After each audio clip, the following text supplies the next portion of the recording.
My mind clicks on and off. I try letting one eyelid close at a time while I prop the other with my will. But the effect is too much. Sleep is winning. My whole body argues dully that nothing life can attain is quite so desirable as sleep. My mind is losing resolution and control. Flying solo for 33 hours and 30 minutes straight, his objective was to be the first to fly nonstop from New York to France, while Charles Lindbergh made history by traveling over 3,600 miles across the Atlantic.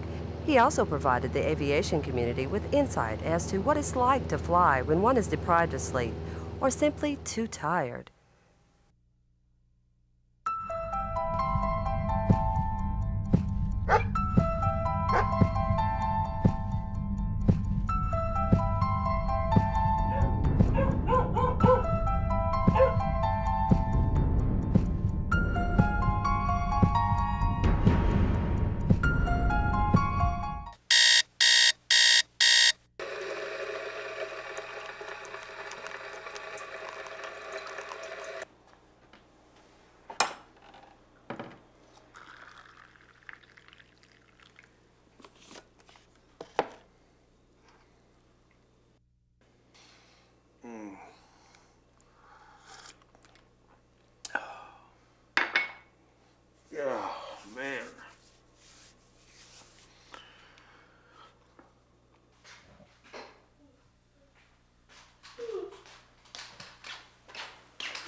Look terrible. I feel terrible. I'm beat. Did you get any sleep at all? No, I think I tossed and turned till 4, I think. You tossed and turned. I'm sorry. I kept you awake. I'm sorry. But you're not gonna fly, are you? Yeah, I've got to. I mean, I can't call the guys this late. You shouldn't fly when you're like this. Your eyes look terrible. Honey, I think you have a fever. Hell, I've been in a lot worse shape than this and flown, and everything turned out okay. I'll be all right. I think there's something else that's bothering you. What's going on? I don't know. Just a little From such early beginnings, scientists have learned that fatigue is dangerous, especially when one is unaware of the conditions that cause it. Clinically, fatigue is defined as a state of diminished physical or mental efficiency.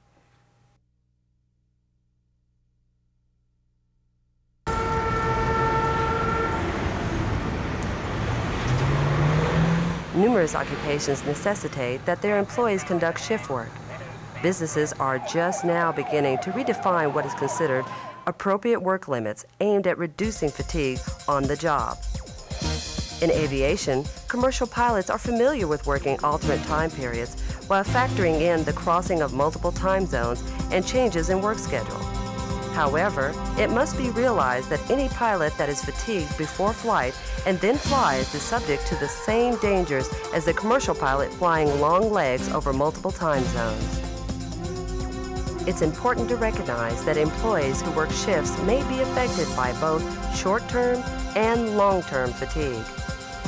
Shift workers subject themselves to increased risk of lowered alertness and reduced performance capacity, especially during the first few days following a shift change.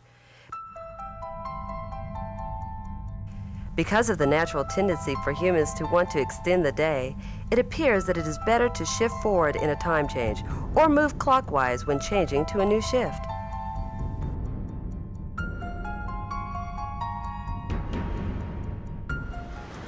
Short-term fatigue, also known as acute fatigue, is typically experienced at the end of a long, hard day.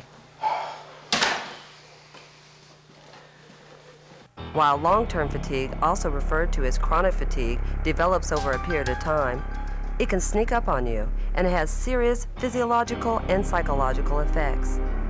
Fatigue is something that affects everyone, particularly those in the aviation community. A NASA study of regional airline pilots found that 89% rated fatigue as a moderate to serious concern.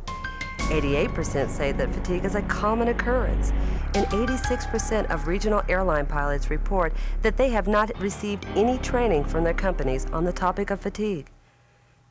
Here are some observable effects of fatigue. loss of appetite, weight loss, insomnia, depression, Sir, may I take your plate? Get away. irritability, No, I'm not finished. And go to you. slurred Morgan, speech, I'm sorry, I can't get my mouth to work right today at all.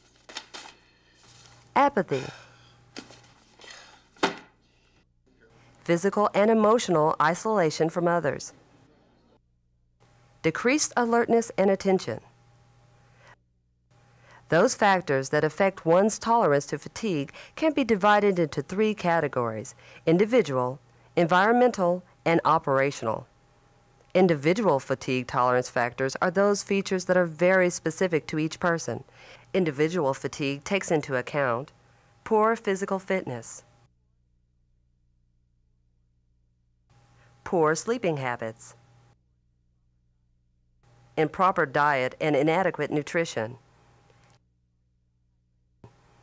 dehydration, excessive body weight, drug or alcohol use, use of medications, non-prescription and prescription, excessive caffeine consumption and use of tobacco. Environmental fatigue tolerance factors involve those aspects that can affect the individual in their immediate surroundings. Environmental fatigue is caused by family, work environment, bad weather during flight, noise, vibration, G-forces, high and low ambient temperatures, and low humidity. The last fatigue tolerance factor is operational. Operational factors include the type of work performed and when it is performed. Examples of operational fatigue include heavy work schedule, multi-time zone operations, shift work, night operations. Obviously, there are many factors that can affect one's susceptibility for fatigue. The major causes of fatigue are emphasized by sleep loss, work schedules, circadian rhythm disruptions, recreational or extracurricular activity. During sleep, the physiological and psychological functions of the body get refreshed. Some very interesting but basic concepts have been derived from sleep research studies which are useful when learning to limit personal fatigue. Sleep is as necessary as food and water. Humans require about 7 to 8 hours of sleep each day. Your personal sleep requirements may vary, and the amount and quality of sleep you get is likely to change throughout your lifetime. Because of these changes, people tend to underestimate their sleep requirements. Sleeping fewer hours per day than what is required results in sleep loss or a sleep deficit. This loss is cumulative and results in sleep debt. However, to successfully recover, a person does not have to sleep the same number of hours that were originally lost. The most notable recovery feature from sleep debt is an increased depth of sleep rather than an increased duration. As one might imagine, there are several causes that contribute to sleep loss. They include circadian rhythm disruptions, sleep disorders, use or abuse of alcohol and drugs, excessive consumption of caffeine, bad sleeping habits, an uncomfortable sleeping environment, use of sleep aids. Over time and with age, nighttime sleep becomes shorter, lighter, and more disturbed, with more awakenings. Regardless of the cause for sleep loss, the physiological effect is fatigue. Some normal daily activities may disrupt normal circadian rhythms, which may lead to sleep loss and fatigue. Circadian rhythm is defined as a biological cycle of approximately 25 hours. This rhythm determines the physiological behavior or activity levels of all body functions. the succession of day and night, changes in ambient illumination, the timing of meals, as well as physical and social activities all affect the circadian rhythms of the body. As a pilot, the greatest threat to your circadian rhythms is flying through multiple time zones. A rule of thumb for time adaptation is this. For every 1 hour of change, 1 day is required for adaptation, with complete adaptation taking at least 3 full days. It is easier to adapt to time changes for westbound flights because it involves extending the workday, rather than eastbound flights where the day is shortened. Since everyone is physiologically different, factors affecting adaptation rates will vary with each individual. Vacations, social events, and recreational activities tend to disrupt normal sleep habits and circadian rhythms. As a result, we tend to overestimate our energy levels during these functions. The fatigue problem begins when we are required to return to our routine schedule after participating in such activities. So how does fatigue affect performance in the flying environment? Persons suffering from fatigue are more apt to demonstrate these symptoms: channelized attention, poor judgment, slowed reaction time, inattention, ease of distraction, technical errors resulting in task saturation. Fatigue is a safety of flight issue. It's important that you learn how to recognize it, deal with it, and know the preventive methods needed to reduce fatigue, starting with good physical fitness, adequate food and sleep, adequate rest and relaxation periods. Under normal flying conditions, you may be able to handle any situation or solve any problem that develops. The concern is how you react to an in-flight emergency or a highly intense period of stress when fatigue is present. Hey, do you have the report ready yet? Whoa, man, back off. It's not even due till tomorrow. God. Whoa, calm down. I'm just checking the status of the report. Is everything okay? Man, I'm sorry. I'm just tired. I haven't had enough sleep in the last couple of nights. It's okay. So why haven't you been getting enough sleep? The Federal Aviation Administration requires pilots to have at least 8 hours of rest in a 24-hour period. This may or may not be enough to recover fully. You're your own advocate. Research shows that pilots are poor judges of their own fatigue level. A family member, Well, you're not going to fly today, are you? a good friend, Man, you look beat. Should you be flying today?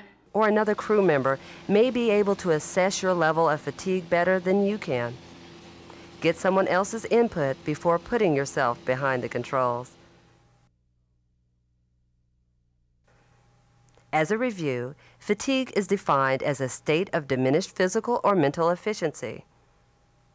Pilots and crew members may be affected by both short-term and long-term fatigue.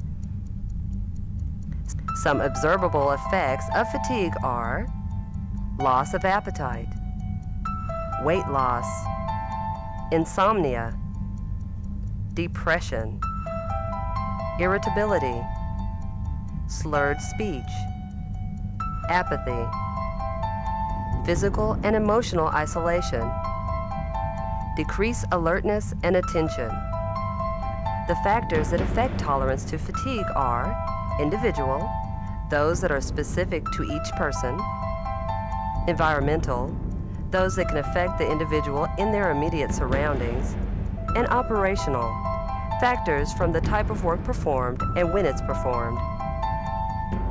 The major causes of fatigue are sleep loss, work schedules, circadian rhythm disruptions, recreational or extracurricular activity.